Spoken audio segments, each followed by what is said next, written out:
Welcome back to the channel, everyone. Thotgor here, of course, and today we are going to take a look at a battle in the Roon. Now, again, it's been a few days since the last video. This was simply due to my internet service provider. Yes, as you recall, we were moving, or I was moving at the end of the month. I'm just checking the music here, as you can see, listening to some Johnny Cash while playing ships. But anyway, internet service provider. Yeah, so we had it all set up, to transfer from the old place to the new place.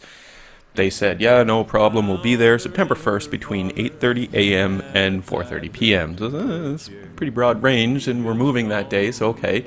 No chance that they're going to be there at 8:30. Not a chance at all. So moving day arrives, we get all, rent the van, do all that stuff, start packing up, get a call, internet service provider, yep, we're at your new place, ready to set it up, are you guys going to be here soon? It's like, well, no, we just started moving, we haven't even gotten to the new place, like maybe let's reschedule for the afternoon, is what we had said, and they're like, yeah, okay, not a problem, no problem. So, afternoon rolls around. No one comes. We give them a call. Oh, sorry, Mr. Thotgor. They, the service technician never actually put in the service request, so we won't be able to be there today. Our next available date will be September 12th, which is 12 days. 12 days from September 1st. So, I had to go 12 days without internet. It wasn't great.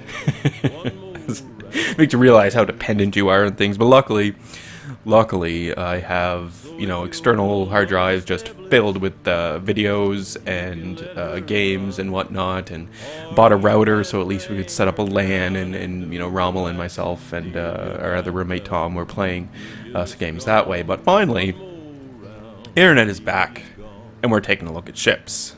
I was so excited to play ships. Played ships all day yesterday. Anyway.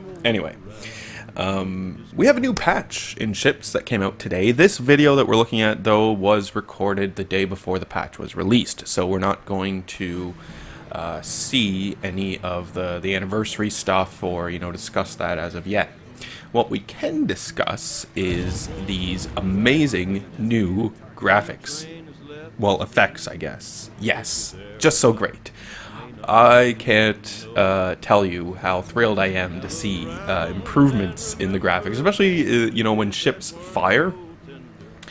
When I first saw it, I forget what battleship I was next to, but I saw a battleship fire its full salvo at something, and I thought that the battleship who had fired was on fire and gonna blow up just because of the amount of flames that were coming out of the guns. It was so great, just so great. What else do we have that's new? So the new graphics, we have the new, when torpedoes hit, they have those big columns of water that go up. That is also very nice. There are some other improvements in game here as well that they have made in the last patch. So I've been pretty happy with ships so far. Still grinding away on the British battleships. Obviously, haven't been able to play ships in a few weeks, so haven't been able to get further than the Iron Duke, the tier 5 that I started with, although I definitely see people running around in their Conquerors now. I mean, that's probably a combination of, grinding it out and using free experience, because there's always those people, too, who, they know that certain ships are going to be coming out, or not that they have any extra information, just simply, it's obvious, right? You knew that they were going to add a British battleship line. You just knew it. So, save up your free experience, and when the ships come out, you can just go up the tech tree as far as your free experience will take you, I suppose. Not something that I would generally recommend. I've talked about it before. I am a firm believer in grinding up the line so that you get a feel for the ships and, how they play in game. Anyway, here we are, two brothers in the Roon. I love the Roon. It's so good. In fact, I love all of the German cruisers. They're all very, very good. Well, I suppose it starts at for me anyway, my love for them would start at the Hipper. I like the Nuremberg, and the Königsberg is fine.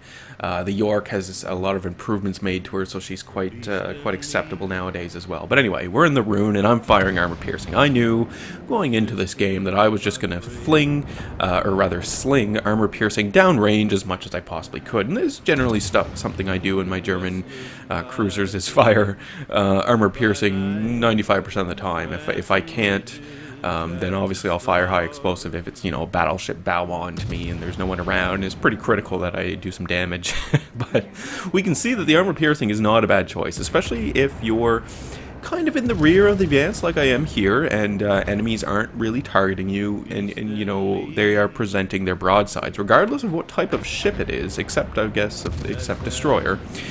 You're going to do a bunch of damage with your armor piercing. Even against destroyers, you should do a bit of damage, just depending on how well you're able to aim. Now, I didn't have very good hopes on the outcome of this battle. I suspected that we were going to lose, and the reason why I suspected we were going to lose is at the beginning of the game, you might have noticed in chat there, they said, split between A and D, or the East and West, but push on the East.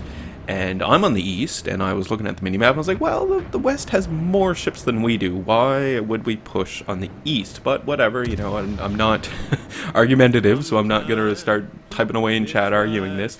But I did notice that eventually, there were some ships on the West who came over here to the East and helped us out. And then on top of that, I was surprised to see that over here on the enemy's end, that they seem to be doing quite a big push over here on the East. And so again, led to my concern of, well, maybe we're not going to do so great. But so far, so good. Everything is going, sort of according to plan. We've got a Baltimore, I believe, there off in the distance. We're firing into her, hoping to do a bit of damage, maybe get some citadels, you never know. But I'm also trying to get myself into position to actually cap the point. Because right now we're losing, right? We are down. We don't have parity with the points. So I definitely want to get in here and start capping it. And it is always a very, very dangerous move when you do this in a cruiser. Pushing forward like this is very uncertain. I can look at the enemy ships and I know that they have a destroyer, and I'm pushing in, so I do pop my sonar because I want to make sure that I'm aware of any torpedoes. And in fact, we've got the Fletcher there just around the corner, already launched a full salvo at me. I'm not able to get any shots off the Fletcher, but my allies definitely are, and take them down. As well, just before we started opening up on the before we saw the Fletcher, we noticed as well that we did get a few citadels on that enemy Baltimore, so that is also very, very good. So we're pushing into the point now, the B point, and we are is it the B? I don't know, West Point, D, I suppose, D point. We are starting to cap it now, which is good. We do want to get that cap parity going here as well. Looking around, you can see that I've got some enemy battleships in front of me, and this is not a good position for my cruiser, not whatsoever, because as soon as I turn broadside, they're going to fire at me, and they're going to kill me. Now, what saves me here is the smoke. I don't know how much time is left on this smoke, but I'm frantically trying to get into this smoke so that I can hide from the enemy Iowa, you see. Enemy Iowa is giving me a broadside. Now, we are going to see just how much damage these armor-piercing shots can do to a broadside battleship, especially the American battleships, at fairly close range. And you can see that my shots are going in, and we are doing a bit of damage. Now that I am in the smoke, I can see, though, that the smoke is almost run out, so I'm not going to stop. I'm just going to sail through the smoke as much as I can. Enemy Iowa is no longer targeting me, so it did kind of work, and I'm just going to continue to put shots into the Iowa, trying to rack up as much damage as I can. You can see that every salvo I put in does a considerable amount of damage, especially the two turrets on the back. When I managed to get those off, about 9,500 damage per salvo, so that is nothing to gawk at. We have this enemy Tirpitz. I was going to try and get some torpedoes, but the little, land masses jetting out there is not going to happen. Plus, if we take a look, we can see the Tirpitz is in a reverse. So I'm going to try and go stern onto the Tirpitz, present as small of a target as possible, hoping, obviously, to limit the amount of citadels, but also to do a bunch of damage. You can see 12,000 damage there in that one salvo. And this is something that I really do enjoy about the German cruisers, is the AP damage values. It is just phenomenal, especially, when an enemy battleship is broadside to you, you are going to do a lot of damage. And you might even be surprised with a few citadels as well, which is always nice to see. Now, we do see the enemy Iowa there in the background, kind of looks like he's attempting to regroup, maybe, you know, reposition to prevent us from getting up into the north, but not going to work out too well for the player, fortunately for us. We do see as well some other enemies in the distance. We still have the enemy Baltimore over there to deal with. I wasn't really concerned about going all the way over there and killing the Baltimore. I'm actually more looking forward to supporting my destroyers who are making their way to the northern point, right? I'll take a few shots off of the enemy Baltimore as I'm turning towards the north and getting myself into a position to help support those friendly destroyers. You can see in the meantime I do have an ally as well who's also engaging the Baltimore, so this is good because the Baltimore doesn't really have a good angle on me, or I don't have a good angle on him right now. But luckily for me, the enemy Baltimore does turn ever so slightly, and it opens up the opportunity for me to start landing some shots and doing a bit of damage as well.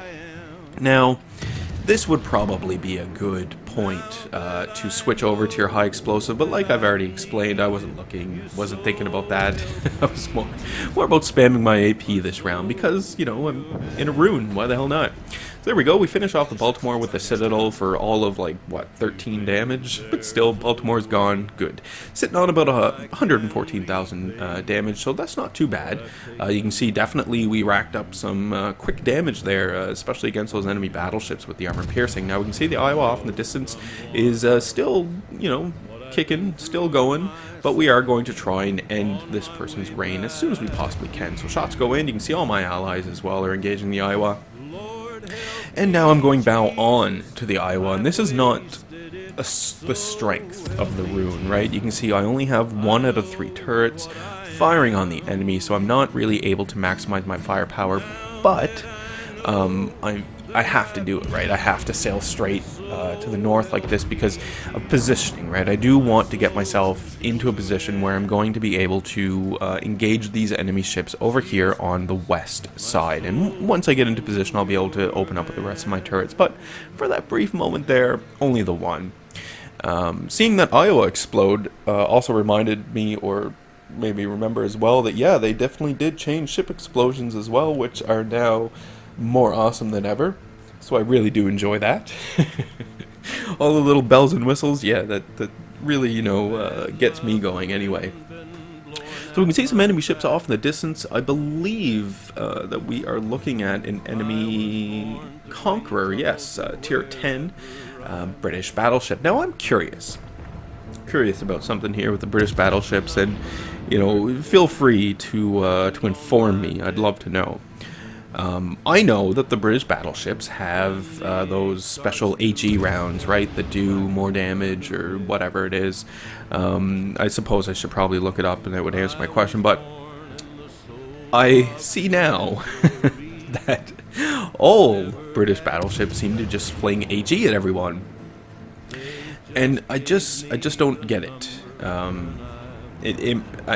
Clearly there's something that I'm missing, and I don't understand, or I didn't look it up, and just being dumb, I suppose. But it just doesn't make too much sense to me, especially, you know, if you're in a battleship, British battleship, you've got a cruiser broadside to you, and the cruiser that's broadside to you is less than 15 kilometers away, like we are now. British battleship fires HE at me. I mean, granted, those shots never actually hit me, but still, and it's happened in many other games, so fill me in on what's going on here. But anyway, battle is over, victory is ours. So 138,000 damage is what we end up doing, two kills, we get the victory as well. Finished top of the team overall, which is not too bad. But you can see that the majority of my team was there, right? Well over half the team are at over 1,000 experience, so that's pretty good. About 50,000 damage is what we did end up doing to that Iowa, so not too shabby at all. And then, of course, when all is said and done, we end up walking away with 186,000 credits, 4,300 experience, and, of course, the commander experience, which all goes towards my free commander experience, which is another thing that I really enjoy as well. Of course, that has been in the game for a little while now. But anyway, battle is over, victory is ours, and the video is coming to an end. So I am curious to know, once again, what your thoughts are on these British HE shell things for the battleships. What's going on? Anyway. As always, you know, leave any comments you have for me in the video comment section below. I love reading those and responding back to them. Hit the old like button if you did like today's video. Hit subscribe if you are not a subscriber. And of course, I do hope you enjoy the rest of your day.